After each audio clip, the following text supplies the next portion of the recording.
No matter what you think or what you've done, you are intrinsically special. The universe is empty. If you go outside at night and you look at the stars, or if you just look at a photo on the internet and just think about all that space, it's empty. The planets, the comets, the meteors, all of it, it's rock. It's it's void of movement. And even if we don't move a lot, we have thoughts. We have electrical activity. We have brains. The animals around us also have brains. The plants around us are even more amazing because they look like they don't move, but their leaves fall and they grow slowly, reminding us about how our life changes and how it develops slowly. And so those are some positive thoughts to encourage us to think about our life differently. And I struggle a lot with these things. These are just positive things that I'm saying, but they're not the sort of things that I usually think. I struggle a lot with a lot of negative thoughts because I struggle. And in this world where there's been a lot of injustices, there's been a lot of war, there's been a lot of ignorance that fuels those decisions because, people just don't know. And so the decisions they make may not even be the ones that they would make if they did know. So that it's not just that they're evil, but sometimes, we do become evil and we do know and we choose differently. And so there's just this whole process going on that makes life difficult. It makes it confusing. We see it on the news. We see, people saying bad things and doing bad things. And so that's one aspect of it, but there's also a lot of positive things happening. Right now, I'm talking to you on a machine that can record light, it can record sound. We live in a world where we can communicate freely with giving each other information. It's high quality information too. You go onto a university website, you can look at university level information. Some professors upload all of their courses, onto the internet. There's free courses, there's websites that dedicate themselves to teach complex subjects freely. Today, you can use an AI and you can ask it any sort of question. We focus on sort of the dangers of things, and that's very true. That's important to know in order to protect ourselves and others.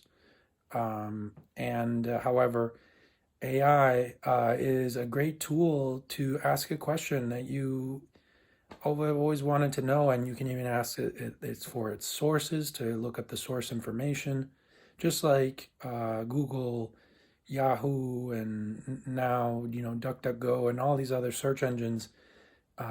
You can use those and ask questions and find answers. And so we live in a great time for seekers and people that want to know the truth. And we have so many people sharing their opinions, and maybe it's really hard to find someone who has all the right things, because everyone's flawed somehow.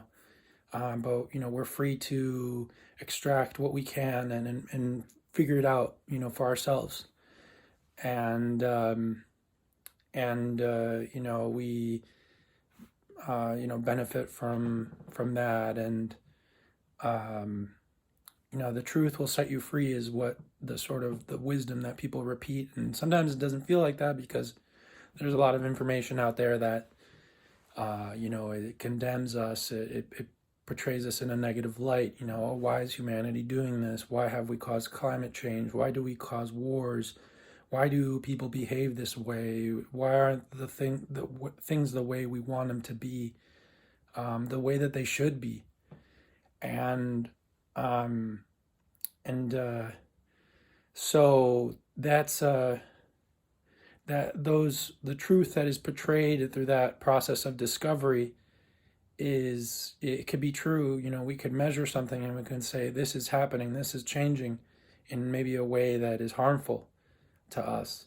However, there are many other truths, and there are many ways to perceive the world.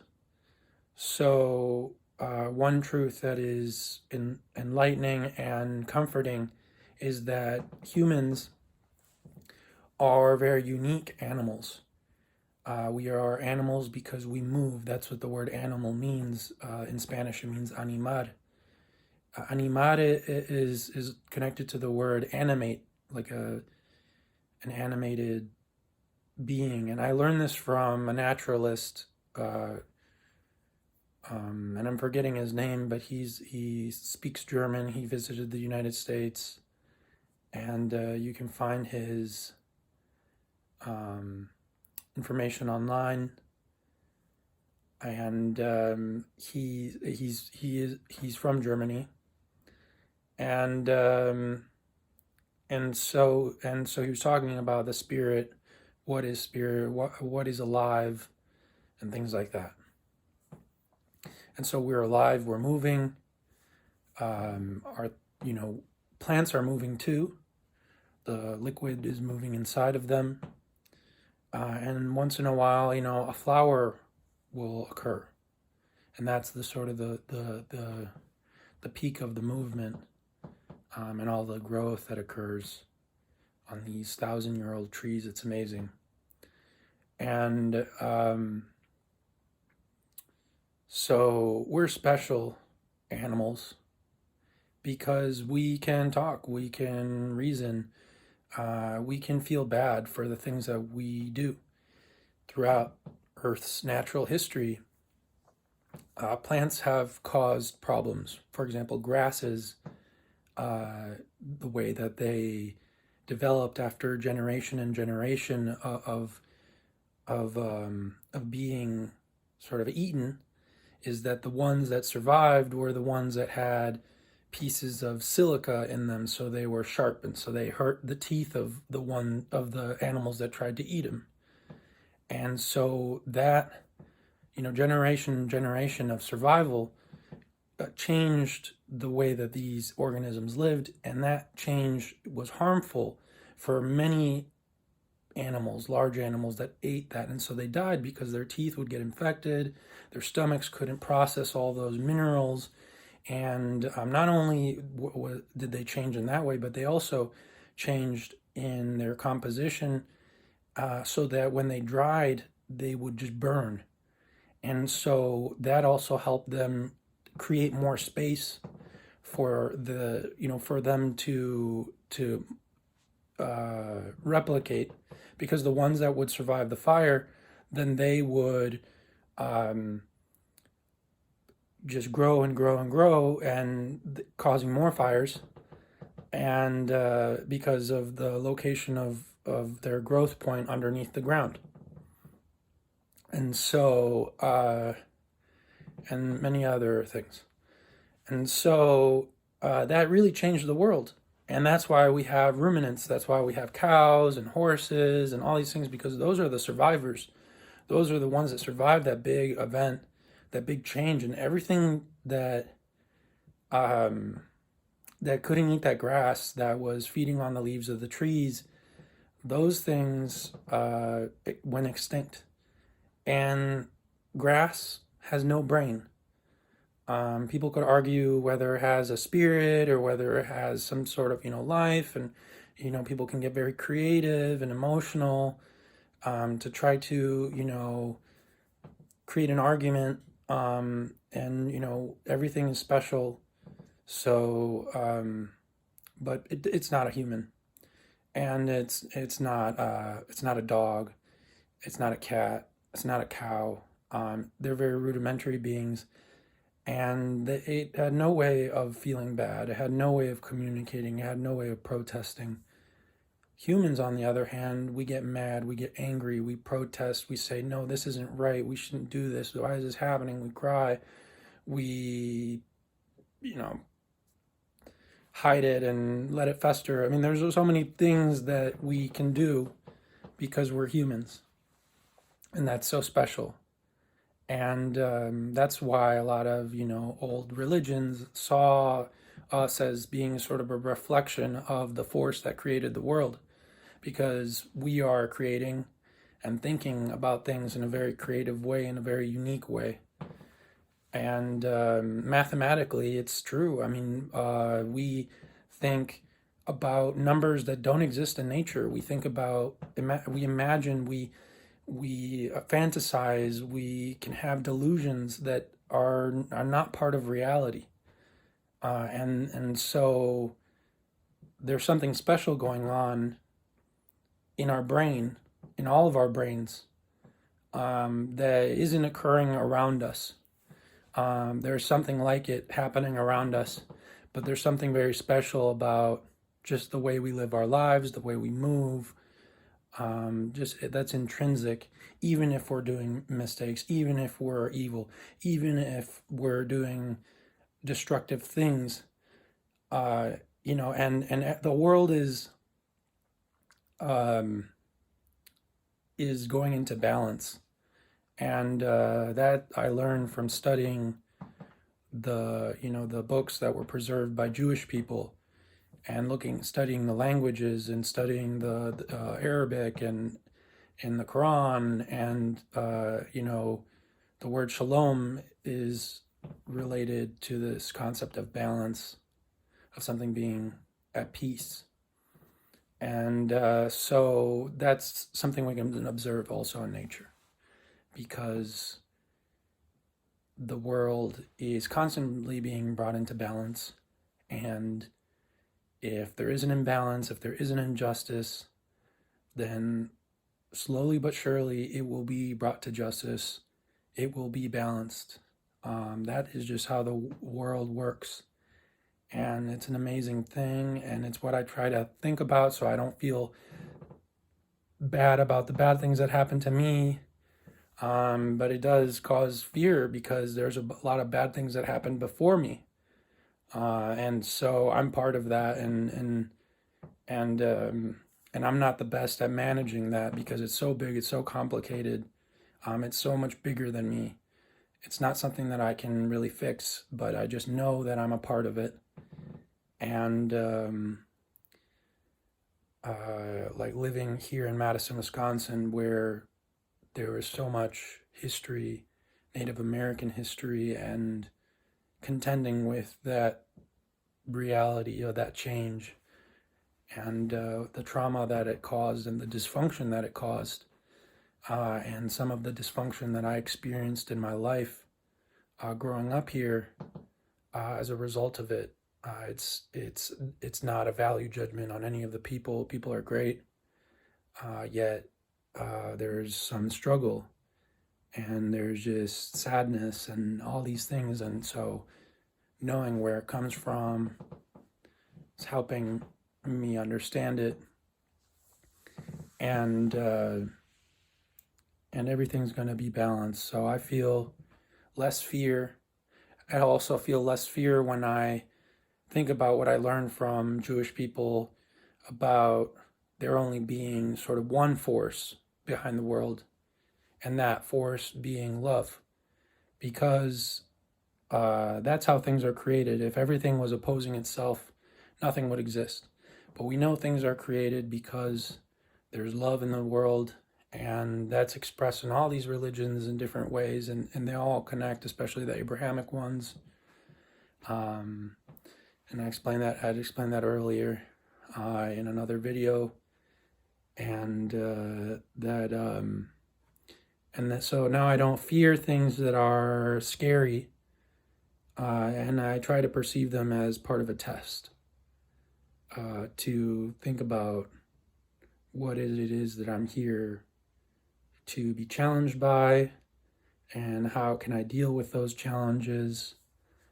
And I pray to try to get help overcoming those challenges, because I believe that there is an intelligent force that's interacting with the world. And I've experienced it when I feel synchronicities happen in time, things happening at the same time. and just seeing the pattern of history and seeing how things get balanced throughout history, it becomes very evident that there is something balancing the scales, and sometimes it's not satisfying, especially if we're on the side of the injustice. It's hard to see and appreciate what is being balanced.